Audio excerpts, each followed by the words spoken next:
To start off our enchant suggestions, we have an enchant that completely shuts down runners, the Curse of Gravity. Let's get into it. Enemies you've M1 3 times for light, 2 times for medium, or 1 times for heavy will build 1 stack of gravity, capping out at 8 stacks. So long as an enemy is in combat with you, stacks remain. For every stack of gravity, enemies' mobility mantras, ether costs, and cooldowns are increased by 12.5%, as well as total speed and jump height being reduced by 4%.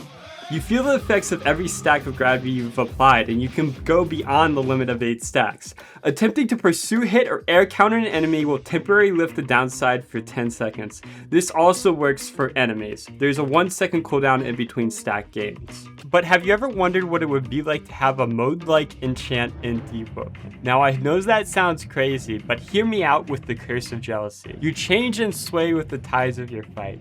Landing multiple M1s will temporarily buff your weapon with Jealousy Rage. However, outside of Jealousy Rage, the weapon weakens the user.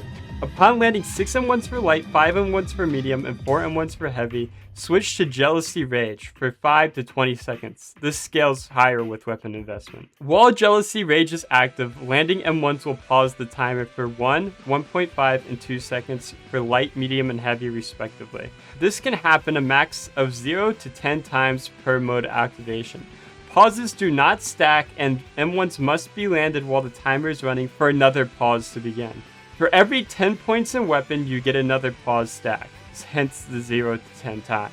While Jealousy Rage is active, you'll receive these buffs: a 5% swing speed increase, a 10% damage increase, a 15% posture damage increase, a 20% ether regen increase, a 10% tempo gain increase, and a 50% increase in your roll cancel distance moving forwards. While out of Jealousy Rage, you'll receive these nerfs: 2.5% swing speed decrease, a 5% damage decrease, a 7.5 posture damage decrease, a 10% ether decrease, a 5% tempo decrease, and a 25% decrease roll canceling backwards.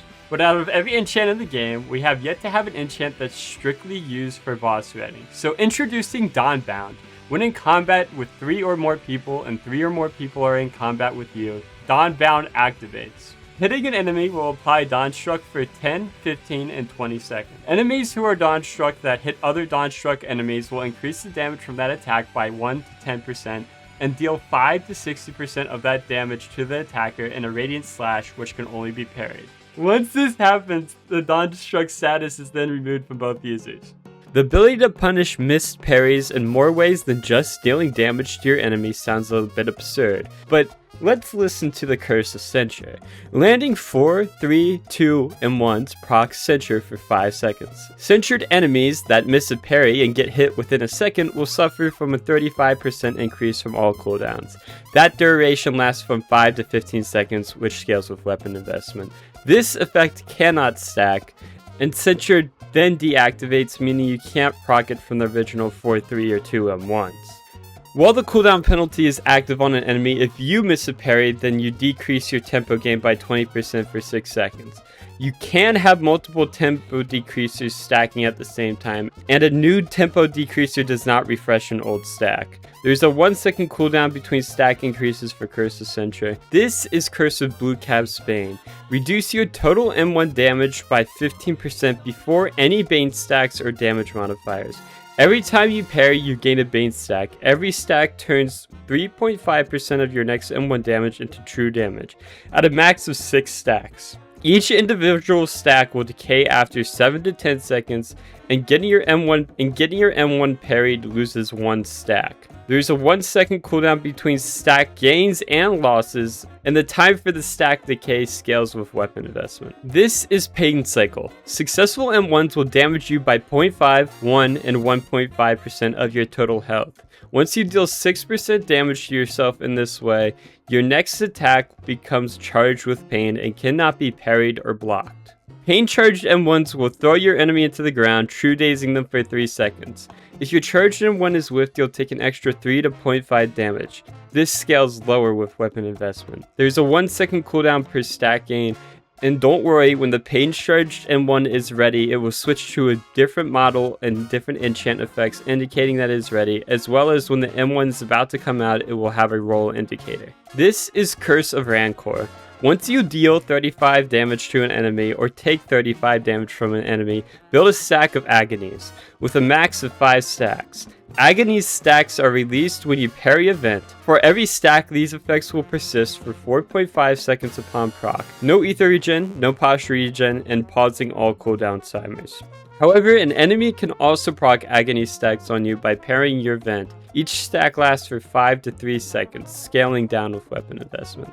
People with agony stacks on them are signified by effect. Damage that you take and damage that you deal to enemies are added upon the same stack variable.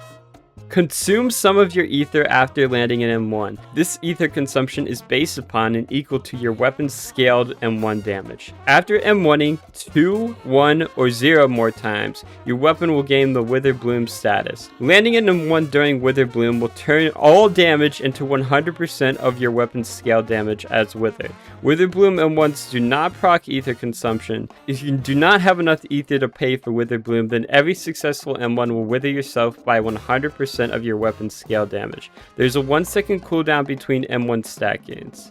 Trickster's Curse. On proc, gain Ghost. There's a 25% chance to proc. Ghost is required to use this enchant, and without Ghost, this enchant is dormant. This shares a cooldown with Ghost, and Ghost cooldown is now increased to 45 seconds. With Maestro's Promise, hitting an enemy 6, 5, or 4 times will proc Disgraced on that enemy. Enemies that are disgraced will not receive any increases to their health for any reason. The only exception for this is belt obtainment and health packs from PvP. However, this nullifies replenishing knockout. This lasts for 8 to 20 seconds, scaling with weapon investment. You cannot refresh or proc Disgrace on disgraced enemies. This has a 1 second cooldown between stat gains. Curse of Oobleck. Upon taking 10 damage within 1 instance from an enemy's attack, increases that damage by 20% true damage. Then, upon taking 10 damage within 1 instance from an enemy attack, gain 10% damage reduction, and this stacks.